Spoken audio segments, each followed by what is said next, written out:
Ronald Reagan, 40e président des États-Unis, adorait le premier Retour vers le futur. Il a d'ailleurs fait référence au film lors d'un discours en 1986.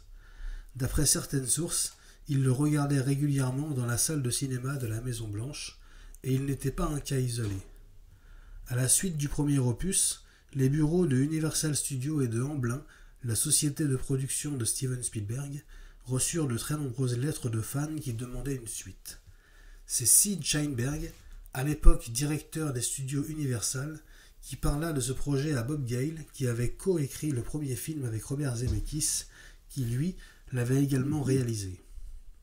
Les deux hommes sont tout d'abord très réticents à cette idée, estimant que les suites de films populaires ne sont jamais des réussites, à l'exception du Parrain 2, d'après les dires de Zemeckis. Après une discussion avec Sheinberg, Gale et Zemeckis comprirent que la suite de Retour vers le futur se ferait de toute façon, avec ou sans eux, puisque la licence appartenait à Universal. Afin que sa création ne lui échappe pas, le duo accepta de travailler sur la suite de l'histoire en exigeant que Michael J. Fox et Christopher Lloyd reprennent leur rôle de Marty et Doc Brown, ce qui enchanta les deux acteurs, bien qu'ils n'aient initialement signé que pour un seul film. Avant même le début de l'écriture du scénario de Retour vers le futur 2, Sheinberg proposa un contrat pour 2 suites à Fox et Lloyd, les engageant donc pour le 2 mais également pour un 3e film.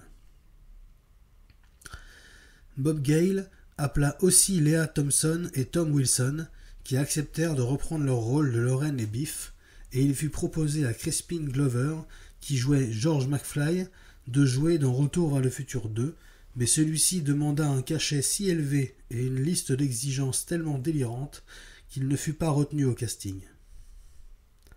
C'est en 1986 que Universal Pictures annonça officiellement que la suite de Retour vers le futur était en chantier. Pas de communication dans la presse, mais un ajout au film original.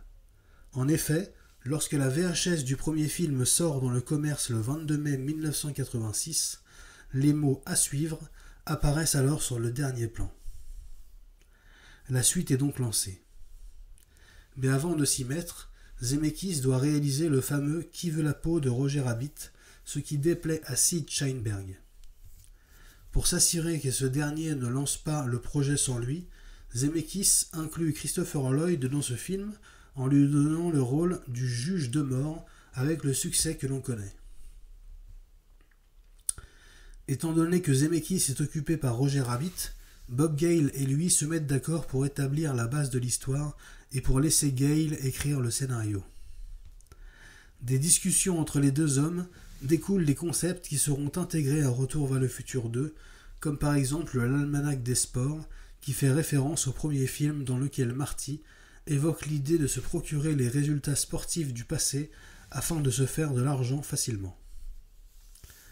À force d'explorer cette piste, Gale et Zemeckis décident d'en faire l'intrigue centrale.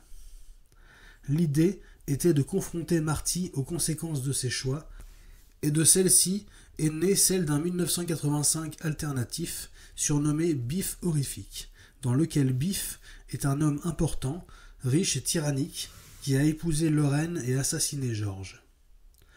Pour contrebalancer le côté sombre de cette partie du film, il fut à l'origine choisi par les deux Bob de mettre en scène dans le 3e acte le Hill Valley de la fin des années 60, ce qui aurait été l'occasion de voir Doc sous LSD ou Lorraine en hippie. Quand Zemeckis part pour tourner Qui veut la peau de Roger Rabbit, Bob Gale se met à l'écriture d'un scénario qui évoluera beaucoup avec le temps. Marty était censé, en 1967, se faire arrêter pour vagabondage et être jeté en prison. C'est Lorraine qui aurait payé sa caution avec l'argent qu'elle avait mis de côté pour son voyage de noces avec George. Cet événement aurait à nouveau mis en péril l'existence de Marty, puisque celui-ci devait être conçu durant ce voyage annulé. Pour rentrer en 1985, Doc et Marty devaient faire voler la DeLorean à travers les lignes électriques afin d'activer le convecteur temporel.